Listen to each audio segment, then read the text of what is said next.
পৃথিবীতে একজন মানুষই শুধু জানতেন যে তিনি পৃথিবীতে কতদিন বাঁচবেন, সেটা হচ্ছে সাইয়েদনা আদম আলাইহিস সালাম। ওনাকে বলে দেওয়া হয়েছিল উমরুকা আলফু সানা, তুমি পৃথিবীতে বাঁচবে 1000 বছর। কয় বছর?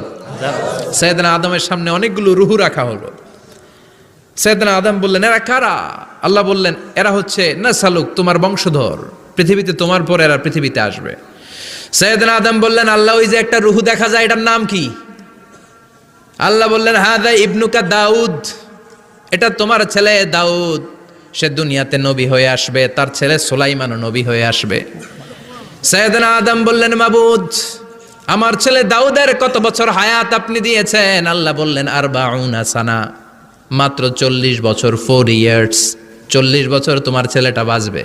ও আল্লাহ, আমি বাঁচবো কয় বছর? তুমি বাঁচবা 1000 বছর। সুবহানাল্লাহ। সাইয়েদনা আদম বললেন, মাবুদ, এত ফুটফুটে সুন্দর আমার ছেলে দাউদ মাত্র